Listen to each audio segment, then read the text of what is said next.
ओम शांति। आज बाबा की जो मंडे की मुरली है उसकी पहली बात है कि ईश्वर से बेमुख कर देने वाला अवगुण है दूसरों का परचिंतन करना, इविल बातें सुनना और सुनाना। इसको हम चेक ऐसे कर सकते हैं कि आप किसी कैब में जा रहे हैं, ट्रेन में जा रहे हैं, फ्लाइट में जा रहे हैं, ऑफिस में बैठे हैं, रिश्तेदार आ गए। अब उनके साथ अगर हमें आधा घंटा मिल गया बात करने के लिए, तो अब आप चेक करिए कि उस आधे घंटे में हम जिस तरीके से कॉन्वर्जेसन स्टार्ट करते हैं, क्या एंड भी वैसे ही होती है? भाई कैब में ही बैठे हैं, और क्या करते हो, कितनी कमाई हो जाती है, कहाँ के रहने वाले हो, अच्छा वहाँ तो ये बड़ा फेमस होता है, वहाँ का तो, वहाँ की तो ये चीज़ बड़ी अच्छी होती है, हम तो गए थे एक बारी, हम भी गए थे वहाँ, या हमने देखा। ये होगी जनरल बातें। अब धीरे धीरे आप अपने आप को चेक करते जाइए कि हमारा हमारा कॉन्वर्जेसन कहाँ तक जा रहा है। अगर वो कॉन्वर्जेसन आधे में पहुंचकर या एंड में पहुंचकर नेगेटिव चला गया, तो आप सोचिए हमारे दिमाग के अंदर हम कितना भर के घूम रहे हैं कि हम कोई भी डिस्कशन आधा घंटा पॉजिटिव कर ही नहीं सकते।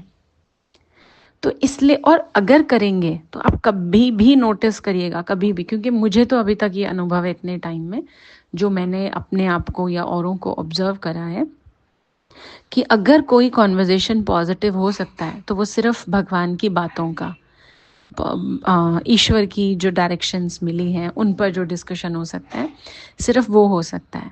तो बाबा क्या कह रहे हैं, ईश्वर से बेमुख कर देना, इसका एक अवगुण ये है कि हम दूसरों का चिंतन ज़्यादा करते हैं, मतलब परायों का चिंतन ज़्यादा करते हैं। अपने और भगवान के अलावा जो भी है वो सब पराये हैं। अब किसी किसी मोह वाले व्यक्ति को ये बात थोड़ी सी चुभ सकती है कि अच्छा सारी दुनिया पराई है, बट रियलिटी यही है। मैं उसको गोल मोल नहीं घुमाऊंगी, और ना ही मैं उसको कोई बड़ा दूसरे तरीके से बताने की कोशिश करूंगी, but this is the reality कि मैं आत्मा और मेरा पिता परमात्मा, बाकी जो भी लोग हैं दुनिया में, वो सब हमारे लिए पराये हैं। हमारे लिए मतलब मेरे लिए नहीं, हम सभी आत्माओं के लिए वो पराये हैं, क्योंकि टेम्परेरी रिश्ते हैं ना, हम सब निभा रहे हैं, पर निभाना बहुत शिद्दत के साथ है, जो बोलते हैं ना दुनिया में, बहुत प्यार से, मतलब हर रिश्ते में अपना 100% देना है, और वाइसेस के बिना देना है, यानी विकारों के बिना देना है। तो इसलिए अब कई ऐसा कहते हैं कि हम तो मेडिटेशन करते पर हमारा मन नहीं लगता। हम क्या बात करें भगवान से? इंसान से तो अजनबी से बात करने के लिए हमारे पास इतना टॉपिक निकल आते हैं, भगवान से बात करने के लिए टॉपिक ही नहीं है। क्यों? क्योंकि अंदर चिंतन भगवान की बातों का है ही नहीं। कभी हम खाली बैठते हो तो अपने आप को चेक करें कि आधा घंटा अगर हम सोचने बैठे हैं तो हम क्या सोच रहे हैं। अकेले में, हाँ, अगर अगर हमें मोबाइल में कुछ देखने को मिल जाए तो हम क्या देख रहे हैं। जो हम अकेले में है ना, उस बेसिस पर हम डिसाइड कर सकते हैं कि हम कितने स्पिरिचुअल हैं और कितने नॉन स्पिरिचुअल हैं।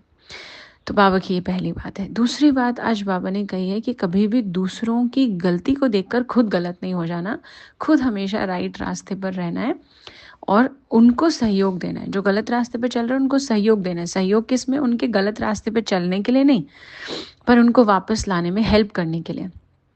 कई तो ऐसा एक्सक्यूज़ दे देते हैं, हाँ हम उनके साथ उठते बैठते हैं, पर हमारे अंदर उनकी जैसी आदतें नहीं हैं, चाहे खाने पीने की, उल्टी खाने पीने की आदतें या कोई और तरीके की बातें। तो ऐसे बहाना दे देते हैं कि हमारे अंदर वो सब आदतें नहीं, हम बस ऐसे ही बैठते हैं हम तो।